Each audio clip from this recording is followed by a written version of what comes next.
Why? Because it's relative. Still, doesn't. I think. Can I explain it? Mansur, go You know that on. bottle that he's got in his hand? Yeah. Just imagine he makes the claim. You cannot make a bottle like this exactly like it. Yeah. Similar to it. Or similar to it. Yeah, but And you bring a bottle similar. Take him off. How can he make a claim like that? Because you think like, why is it impossible? But the way Quranic challenge is something that if you appreciate the nature of the challenge, you realize only when you know the objective nature of the challenge. And he's better explaining than me, so yeah. Because when it comes to prose and poetry and any literature, any genre of linguistics, it doesn't make sense to us to think that why is it not imitable? We can imitate it. We can imitate Shakespeare. We can imitate Homer. We can anyone. That's how human beings think, because this is just composition. There might be someone out there bright enough, clever enough, intelligent enough to make imitations of things. Okay, so if you have Beethoven with his very interesting symphony, you can get someone imitating this. It's not a problem. That's how we think. Correct. But the Quran is in a particular linguistic genre, and yet it came with a particular composition that on the surface level you think it's possible. But when you look at the objective challenge, then when you find out that you cannot. Only when you scrutinize it, closely enough, then you realize it, that you can't match it. That you can't actually bring something like it, because it becomes something, nonsensical. It doesn't make a meaningful sentence. So when you have a composition, a particular structure of a sentence, if I'm speaking to you now, so far, I hope that I haven't made any grammatical mistakes in the English language. But if I said something like this in such a way that you realize, I'm making grammatical mistakes, I'm not speaking English anymore, then you will say it's not making much sense. Gradually you can start speaking gibberish. Did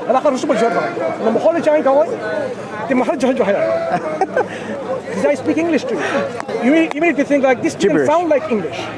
It sounded like what? I don't know. I was just making gibberish statements. So if I made a gibberish statement like that and I said that was English and make it imitate it, would you be able to? Because you don't even know what is you imitating. So the Quran came in Arabic language, meaningful, eloquent, beautiful, all of that. Yet the structure and the composition is such that it is not possible. So that's why, if you have given the example for building, well, you can appreciate that. So that this is one example, because I think it hits the point, when you, and it makes sense. Imagine this fence, right? This fence. See how solid it is. And imagine I told you all of this fence. You see, this is like, my hand goes through. But actually it's solid. But it's transparent, whatever the word you want to use. Yeah. And if I say bring something like it, and yet like he's kneeling on it, and yet my hand just goes through it, like if I did that. You won't be able to bring something like it. You won't be able to, because you know that this structure, this material that is now looks transparent, and it just, what's the word? Like it goes through it, and yet he's kneeling on it. You can put something like that. Like the invisibility cloak, like Harry Potter. Yeah. So if you knew the reality of that by close observation, you would know that you cannot meet it. Yeah. You cannot imitate something. You can't manufacture something like that. Quran, unfortunately for the people who don't believe, is of such a nature that it presents to them an obstacle of an intellectual challenge. And that's why the Quran actually challenges people. In fact, this is called the tahaddi, the challenge of the Quran. If you are in doubt, then produce something like it, whole book like it, 10 chapters like it, or 1 chapter like it. The Quran gives you all of these. How so? For all of these years, people studying Arabic language at SOAS, they are. Harvard, yes, they are. In all the major universities in the world, where there are Arabic language being studied, why aren't those professors of Arabic language who are not Muslims? Say, okay, let me make a small composition like 3 lines, the smallest chapter of the Quran. 10 words only. Why are they unable? I was going to say we're going to have to leave in a minute, but I'm going to have one last question, just from a genuine interest in so this history is, of Islam. Sure. If you have So another question, please do. But the point on this, I'm just going to summarize that. Oh yeah. This is what we call a falsification test for the Quran. Like he's been telling you, the Quran gives his own falsification test that once you apply it, if it doesn't fulfill this criteria, you can reject it, because you know it cannot be from God. Exactly. But if you cannot falsify it, like with this test, and it still stands, then you really seriously have to consider How so? Because only God can make or produce or reveal a book like it. I gave you two references, even from non-Arabic speakers, when they master the Arabic language. Like, for example, you have Professor Raymond Farron, you had Dr. McBride. They appreciate the challenge, and they had to resort back to say this is divine revelation. My last question, but it's a genuine interest in like the history problem. of Islam. Where do you believe that like the people first found the Quran? Where was the first instance of people coming? He's better fit to answer your question. Yeah, of course. You need to elaborate your question a bit further. Because in our belief, maybe when I explain what we believe, it may answer your question. So we believe that 40 years of his life of the Prophet Muhammad, of course, he did not receive any divine revelation. He was someone who was called Hanif, in a way, someone who has the natural inclination already to believe in a super being almighty, be upright, and not to worship idols and so on and so forth. Okay? But at the age of 40, God revealed through an angel, a medium, this revelation. So when he was 40 years old, this is he received. About 5 or so verses, first verses, in the surah. اقرأ باسم ربك الذي خلق. This is how you start. Read in the name of your Lord who created. Read in the name of your Lord who created. This is the first revelation of the Quran. Not believe, but recite, proclaim, read.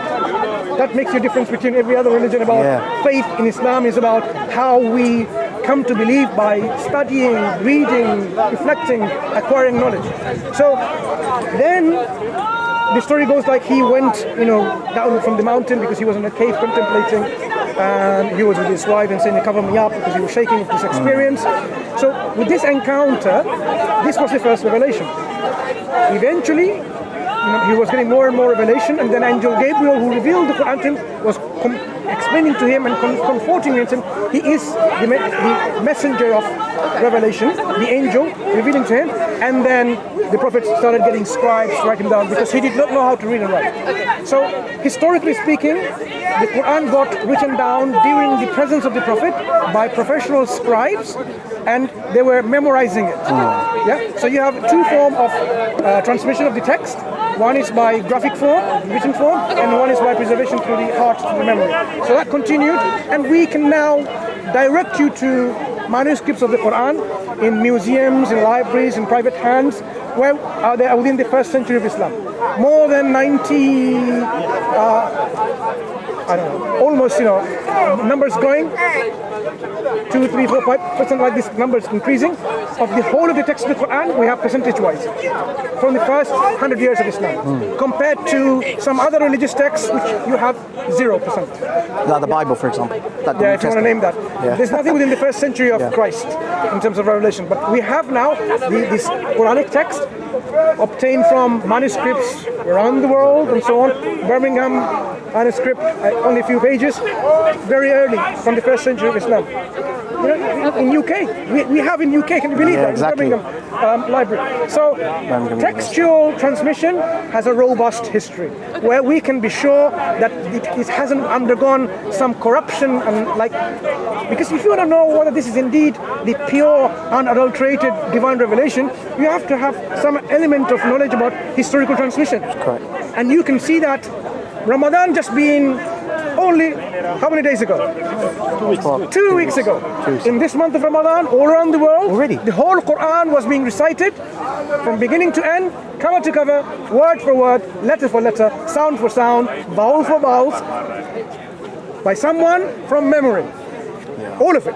Throughout the masajids, mosques around the world, hundreds and thousands, if not, so many.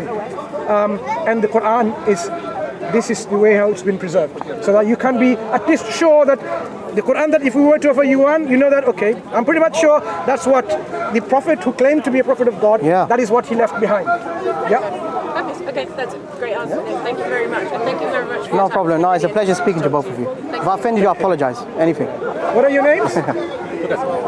What are your names? Lucas. Kate. Very pleasure speaking to you. Pleasure speaking to you guys. Thank you. So if we have somehow given you an introduction to Islam and to the Quran, so we hope you take this forward. Cheers. Thanks very much. Cool. Have a good day. Take care. You knew the gentleman who gave me the umbrella? We do. So I will take your list behalf. That's fine. Don't worry. I'll give it to him. Okay, thank you.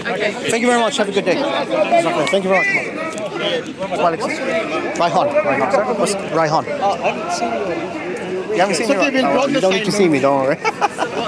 All this hard work. Thank you, Papa. Jazakallah. Very good, mashallah. Oh, I forgot about this. May Allah subhanahu wa ta'ala accept you, man. Them two, they're the main one. Thank you. This is yours. This is yours. And that's that one. May Allah guide both of them. You just, mashallah, did well. This is from Allah. Mashallah, mashallah. I was listening because the woman came in and was yelling so much. Yeah, you need to take the show. The woman, you remember the woman, the lady was here and she was yelling. Oh, and I had to come closer. The Christian. Take one. Stop that one.